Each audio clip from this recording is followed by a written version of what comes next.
আচলতে নিৰ্বাচনটো আহি আছে। এই নিৰ্বাচনত দলে কি ধৰণে আগভাগ ল'ব সেইটো বিষয়ত আলোচনা কৰি আছোঁ। NDP ফেইডৰ চাৰিটা গ্ৰুপ আমি একেলগে আলাপ আলোচনাৰ যোগেদি আমি কোঅৰ্ডিনেশ্যন কমিটি বনাই লোৱা হ'ল। এই কোঅৰ্ডিনেশ্যন কমিটিৰ সিদ্ধান্ত মৰ্মে আগন্তুক দিনৰ ইলেকশ্যনটো আমি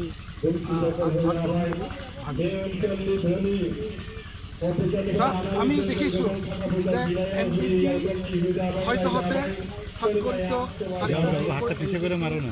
মুৰব্বীবিলাকে এটা সিদ্ধান্ত লৈছে যে কোনো ধৰণৰ ৰাজনৈতিক দিশত আমি সংগঠন নকৰোঁ, ৰাজনৈতিক দল আমি গঢ়ি নোতোলোঁ।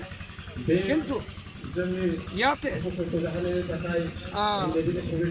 এইটো BTC অঞ্চলত যি ৰাজনৈতিক দল আছে, ডাঙৰ ৰাজনৈতিক দল, তেখেতসকলৰ লগত আমি মিলিজুলি কাম কৰিব বিচাৰিছোঁ। তাত কিন্তু এটা আমাৰ ডাঙৰ কণ্ডিশ্যন থাকিব যে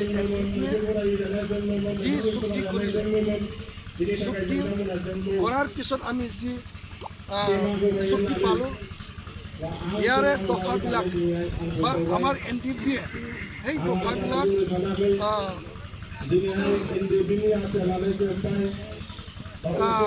দফাবিলাক আমি পালন এইটো হ'ব লাগিব, কাৰ্যকৰী হ'ব লাগিব। যি ডাঙৰ দলবিলাকে আমাক কথা দিয়ে সেইটো দিশতে আমি ডাঙৰ দলবিলাকক আমি ছাপৰ্ট কৰাৰ কথাটো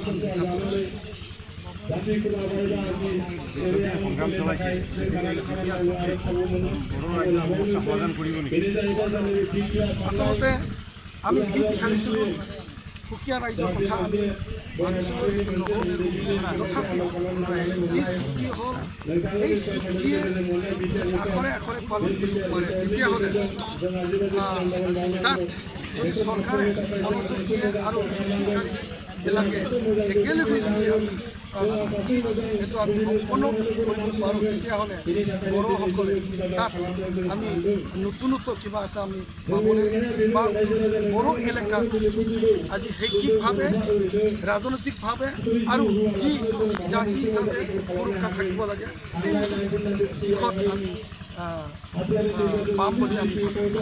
ইতিমধ্যে পিপুল জয়েনেশ্যন committee for border মুভমেণ্টৰ chief convener বৰজাত মুছাৰী ছাৰে আমাক এটা কথা স্পষ্ট কৈছে যে হাগ্ৰামা মৈলীৰ দলৰ সৈতে তিনিটাকৈ NDP গোট সমৰ্থন আছে আৰু হাগ্ৰামা মৈলীৰ পুনৰবাৰ জয় হোৱাটো নিশ্চিত।